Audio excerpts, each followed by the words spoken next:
Matthew 14. At that time, Herod the Tetrarch heard the reports about Jesus, and he said to his attendants, "This is John the Baptist. He has risen from the dead. That is why miraculous powers are at work in him." Now Herod had arrested John and bound him and put him in prison because of Herodias, his brother Philip's wife. For John had been saying to him, "It is not lawful for you to have her." Herod wanted to kill John, but he was afraid of the people, because they considered John a prophet. On Herod's birthday, the daughter of Herodias danced for the guests and pleased Herod so much that he promised with an oath to give her whatever she asked. Prompted by her mother, she said, "Give me here on a platter the head of John the Baptist."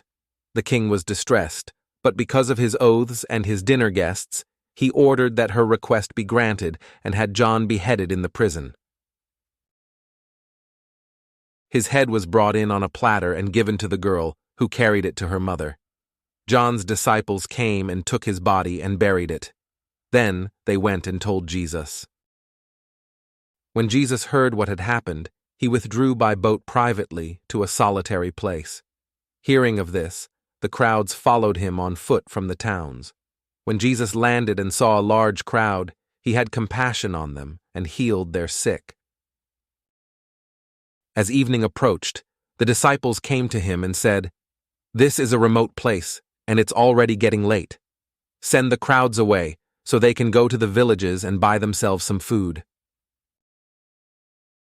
Jesus replied, "They do not need to go away. You give them something to eat." "We have here only 5 loaves of bread and 2 fish," they answered. "Bring them here to me," he said, and he directed the people to sit down on the grass. Taking the 5 loaves and the 2 fish and looking up to heaven, he gave thanks and broke the loaves.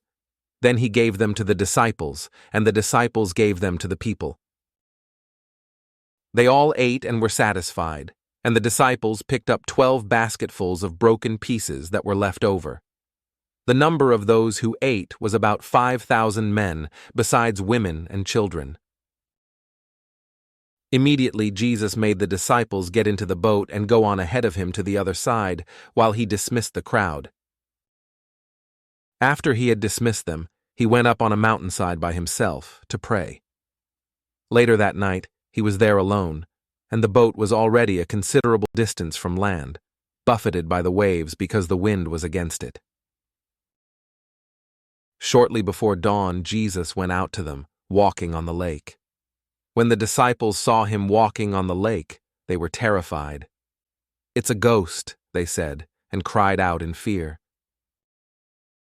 But Jesus immediately said to them, "Take courage, it is I, don't be afraid." "Lord, if it's you," Peter replied, "tell me to come to you on the water." "Come," he said. Then Peter got down out of the boat, walked on the water, and came toward Jesus. But when he saw the wind, he was afraid, and beginning to sink, cried out, "Lord, save me." Immediately Jesus reached out his hand and caught him. "You of little faith," he said, "why did you doubt?" And when they climbed into the boat, the wind died down. Then those who were in the boat worshipped him, saying, "Truly you are the Son of God." When they had crossed over, they landed at Gennesaret. And when the men of that place recognized Jesus, they sent word to all the surrounding country. People brought all their sick to him and begged him to let the sick just touch the edge of his cloak, and all who touched it were healed.